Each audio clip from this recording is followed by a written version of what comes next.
आज हम एक ऐसी कथा का अनावरण करेंगे जो महाभारत के युद्ध के एक अनसुने अध्याय को जीवंत करती है। एक ऐसा योद्धा जिसके पास केवल 3 बाण थे और उन 3 बाणों में पूरे ब्रह्मांड को बदलने की शक्ति थी।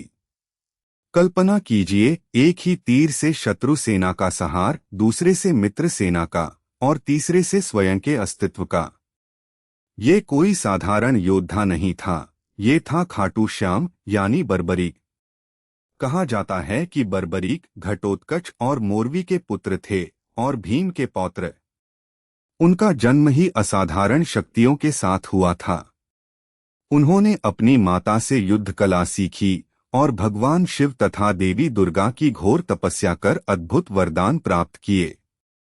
शिवजी ने उन्हें 3 अमोघ बाण दिए, जिनकी विशेषता यह थी कि एक बाण जिस भी लक्ष्य को चिह्नित कर ले उसे नष्ट करके ही वापस आता था। दूसरा बाण उन सभी को चिह्नित कर लेता था जिन्हें बचाना है, और तीसरा बाण उन सभी को चिह्नित करता था जिन्हें नष्ट करना है। यानी एक बार लक्ष्य निर्धारित हो जाए तो उसके बाद कोई शक्ति उन बाणों को रोक नहीं सकती थी। इन बाणों की शक्ति इतनी प्रचंड थी कि बर्बरीक अकेले ही एक क्षण में पूरी सेना का विनाश कर सकते थे।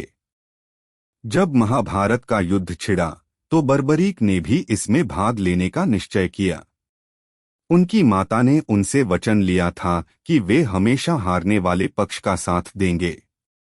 इसी वचन को लेकर वे युद्धभूमि की ओर बढ़ रहे थे। भगवान कृष्ण, जो त्रिकालदर्शी थे, बर्बरीक की असाधारण शक्ति से भलीभांति परिचित थे। वे जानते थे कि यदि बर्बरीक इस युद्ध में शामिल हो गए तो युद्ध का परिणाम अप्रत्याशित होगा और धर्म की स्थापना का उद्देश्य अधूरा रह जाएगा। यदि वे हारने वाले पक्ष का साथ देते तो कौरवों को विजय मिल सकती थी, और यदि पांडव हारने लगते तो वे उनका साथ देते, जिससे युद्ध कभी समाप्त ही नहीं होता। यह एक अनंत चक्र बन जाता। तो कृष्ण एक ब्राह्मण का वेश धारण कर बर्बरीक के सामने प्रकट हुए। उन्होंने बर्बरीक के 3 बाणों पर संदेह व्यक्त किया और चुनौती दी कि क्या वे वास्तव में एक ही बाण से एक विशाल पीपल के पेड़ के सभी पत्तों को भेद सकते हैं। बर्बरीक ने चुनौती स्वीकार की और अपना पहला बाण छोड़ा। बाण ने पेड़ के सभी पत्तों को भेद दिया और वापस आने से पहले कृष्ण के पैर के नीचे दबे एक पत्ते को भी भेदने के लिए उनके पैर के पास मंडराने लगा। कृष्ण समझ गए कि बर्बरीक की शक्ति अकल्पनीय है। कृष्ण ने तब बर्बरीक से उनके सबसे प्रिय वस्तु का दान मांगा। बर्बरीक ने सहर्ष पूछा कि वे क्या चाहते हैं। कृष्ण ने कहा, मुझे तुम्हारा शीश चाहिए। बर्बरीक चौंक गए, पर अपने वचन के पक्के थे। उन्होंने कृष्ण के असली स्वरूप को पहचानने के बाद धर्म की स्थापना के लिए अपना शीश दान कर दिया।